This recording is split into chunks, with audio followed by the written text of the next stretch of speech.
নমস্কার সুপ্রিয় দর্শক শ্রোতা, সকলকেই স্বাগত হিন্দু লাইফস ম্যাটার ইউটিউব চ্যানেলে। দর্শক, আপনি যদি এই মুহূর্তে তৃণমূল হতেন তাহলে আপনি খুবই হতাশ হতেন, কারণ you have no path to victory. তৃণমূলের জন্য বিগত নির্বাচনগুলিতে যত চিপায় চাপা ছিল, এইবারের নির্বাচন কমিশন সেই সবগুলি চিপায় চাপা বন্ধ করে দিয়েছিলেন। সুতরাং ইঁদুর দৌড়, টিএমসির ইঁদুর দৌড়টা এবার সম্ভব হয়নি। পথে পথে তারা আটকা পড়েছে। প্রথম নির্বাচন কমিশনের প্রথম ধাপের নির্বাচনে নির্বাচন কমিশন একভাবে পরিচালনা করিয়াছে। তারপরে সেইটা থেকে তৃণমূল হয়তো অ্যাডাপ্ট করার চেষ্টা করেছে, নতুন ট্যাকটিক আবিষ্কার করার। কিন্তু নির্বাচন কমিশন দ্বিতীয় দফায় কিন্তু ভিন্ন চাল চলেছে। যেখানে যেখানে দেখেছে তারা প্রথম ধাপে সমস্যা ছিল বা তৃণমূল যেই নতুন লুপহোলগুলি তারা অ্যাডাপ্ট করেছিল, তো সেই জায়গাগুলি কিন্তু নির্বাচন কমিশন পরের দফায় আবার বন্ধ করে দিয়েছে। সো তুমি এক শেয়ার হলে টিএমসি, নির্বাচন কমিশন সোয়া শেয়ারের ভূমিকা পালন করেছে। তো এইবার সানায় সানায় যুদ্ধ হয়েছে। সুতরাং তৃণমূলের অবস্থা খুবই খারাপ। I don't see a path to victory for them, there is no way. So এইবারের নির্বাচনটা শুধুই একটা ভোট ছিল না, এটা ছিল মানুষের মনের ভিতরের জমে থাকা ক্ষোভ, আশা আর পরিবর্তনের আকাঙ্ক্ষার একটা বিস্ফোরণ। এইবারের নির্বাচন শুধু সরকার বদলের লড়াই ছিল না, এটা ছিল মানুষের নিজের অধিকার ফিরে পাওয়ার লড়াই। গত 50 বছরের ইতিহাস আপনারা যদি দেখেন, সিপিএমের 34 বছর এবং তৃণমূলের 15 বছর, এর মধ্যে পশ্চিমবঙ্গ কি একটি সুষ্ঠু নির্বাচন দেখেছিল? আপনারা হয়তো বলবেন যে 2011 সালের নির্বাচন সুষ্ঠু হয়েছে। আমি তো বলবো সেইখানেও সিপিএম অনেক চেষ্টা করেছে ক্ষমতা ধরে রাখার, কিন্তু মানুষের গণবিস্ফোরণটা সিপিএমকে পরাজিত করার যেই তীব্র আকাঙ্ক্ষা ছিল, সেই স্টেট মেকানিজম ইলেকশন ইঞ্জিনিয়ারিং করেও সেই যাত্রায় সিপিএম কুলিয়ে উঠতে পারে নাই। তবে এইবার তৃণমূল সেই চেষ্টার সুযোগই পায় নাই। চেষ্টা করেছে, কিন্তু যেইখানেই গেছে সেইখানেই তারা আটকা পড়েছে। সুতরাং এই প্রথমবার আমি বলবো যে স্বাধীনতার পরেও বলা চলে কি একদিক থেকে, যে মানুষ সত্যিকারের স্বাধীনভাবে ভোট দিতে পেরেছে। এবং এইটা মানুষ যেমন বলেছে, পর্যবেক্ষকরাও তাই বলেছে। এইবারের ভোটে আমরা দেখলাম এক ঐতিহাসিক টার্ন আউট। এত পরিমাণে মানুষ, গ্রাম থেকে শহর, সব জায়গায় লম্বা লাইন, মানুষ ঘন্টার পর ঘন্টা দাঁড়িয়ে থেকেছে শুধু একটা কারণে, তারা পরিবর্তন চায়। প্রথম দফার যে ধারা আমরা দেখেছিলাম, দ্বিতীয় দফাতেও তা বজায় রয়েছে। শুধু বজায় রয়েছে না, সেটাকে বেসিক্যালি ছাড়িয়ে গেছে।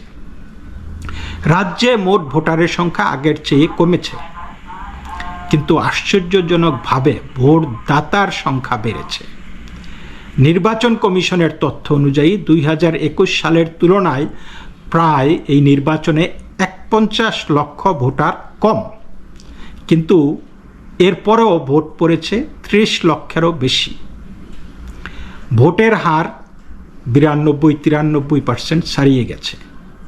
সুতরাং দুই দফা মিলিয়ে এটা শুধু পশ্চিমবঙ্গ নয়, সারা ভারতের সমস্ত বিধানসভা নির্বাচনের ইতিহাসে সর্বোচ্চ ভোটদানের হার।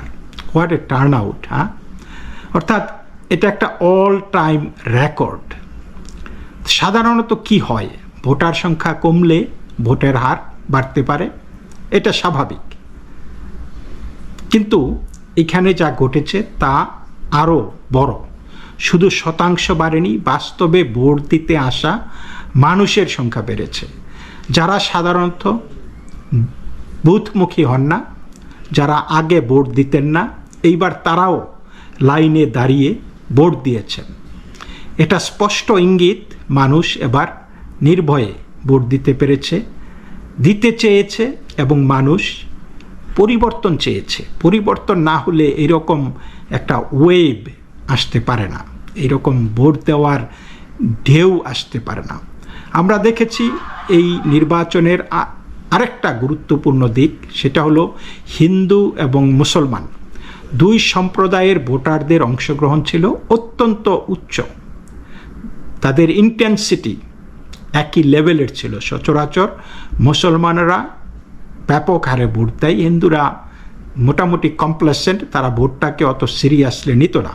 কিন্তু এইবার নির্বাচনে আমরা দেখেছি সমানে সমান হিন্দুরা যেইভাবে ভোট দিয়েছে, মুসলমানরা সেই একইভাবে ভোট দিয়েছে। কোথাও একতরফা ছবি না, বরং দুই পক্ষই সমানভাবে বুথে গিয়ে ভোট দিয়েছে। এইবার হিন্দু হোক বা মুসলিম হোক, তাদের মানে এই যে ইন্টেন্সিটি, এটা কি বার্তা দেয়? এটা বার্তা দেয় অস্তিত্বের লড়াই ছিল হিন্দুদের জন্য এটা, আর মুসলমানদের জন্য ছিল আমাদেরকে যে কোনো মূল্যেই হোক স্ট্যাটাসকো বজায় রাখতে হবে। আবার অন্য দিকতে যারা মানে একটা অংশের পক্ষে এটা ছিল উন্নয়ন, নিরাপত্তা আর আইনের শাসনের উপর একটা রায়, যে যারা নাকি সাইলেন্ট মেজরিটি আর কি, যারা বুথমুখী হতেন না, তাদেরও নাবিশ্বাস এসে গেছে, সুতরাং তারা এইভাবে মানে ভোট দিয়েছে। তো এসআইআর স্পেশাল ইন্টেন্সিভ রিভিউ আর কি, এইটা এই ভোটের খেলার নিয়মটা বদলে দিয়েছে। যে খেলা হবে না বলেছে, নির্বাচন কমিশন এইবার খেলে দিয়েছে। এবার অনেকেই বলছেন যে এটা একটা বড় ফ্যাক্টর, এসআইআর ইফেক্ট। তো এসআইআর মানে হলো ভোটার তালিকার পরিশোধন, অর্থাৎ বাস্তব ভোটারদের নিশ্চিত করা। এবং এর ফল কি হয়েছে? যারা মৃত ডেড ভোটার বা যারা অন্যত্র চলে গেছে, সেই ভোটারগুলির নাম বাদ পড়েছে এবং ভুয়া বা অনুপস্থিত ভোটের সুযোগ কমেছে।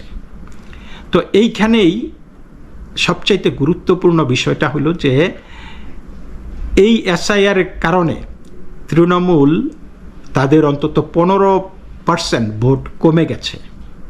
কারণ আগে যারা মারা যেত বা অন্য জায়গায় চলে যেত, এই ভোটগুলিকে ম্যানেজ করার একটা কায়দা তৃণমূলের ছিল।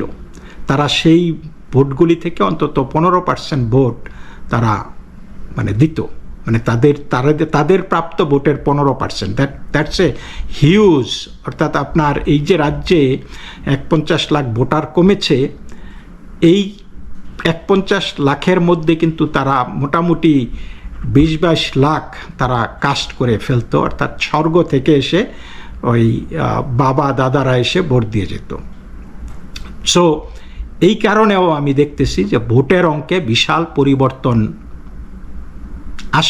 এসেছে এবং এইখানেই বড় ধাক্কা খেয়েছে তৃণমূল।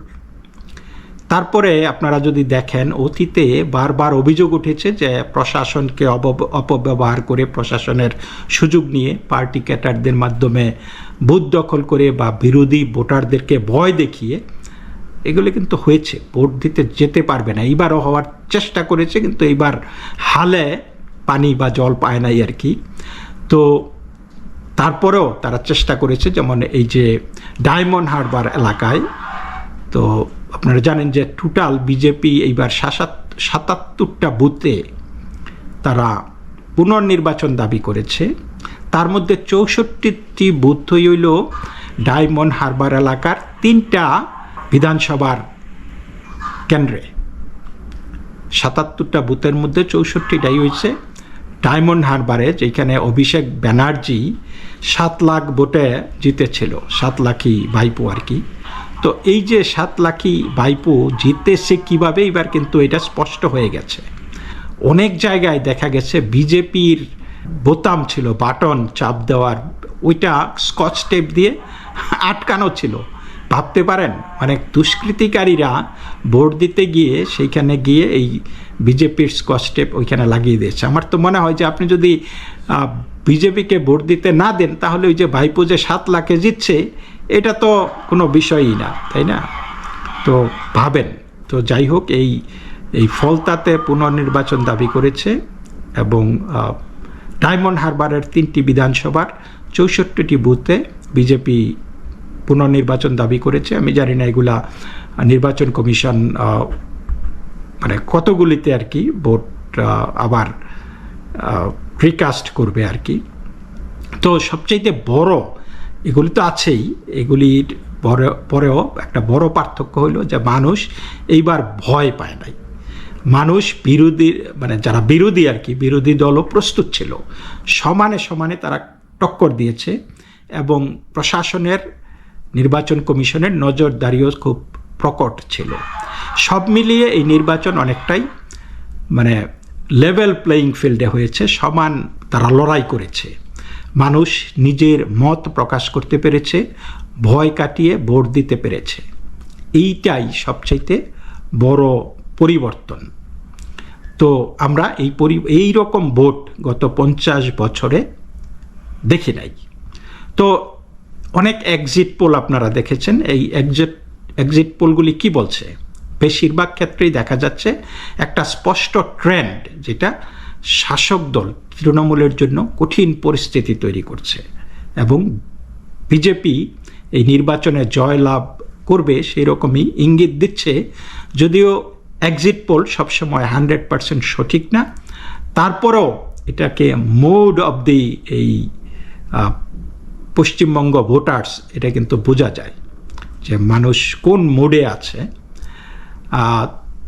আমি জানি না, I don't C for Trinamool কোনো পথ এখান থেকে ভিক্টোরি। কারণ তৃণমূলের একটা বড় ভোট ছিল, মানে অ্যাডভান্টেজ অফ মুসলিম ভোট, যে মুসলমানরা যেই হারে ভোট দিত, হিন্দুরা সেই হারে ভোট দিতে না।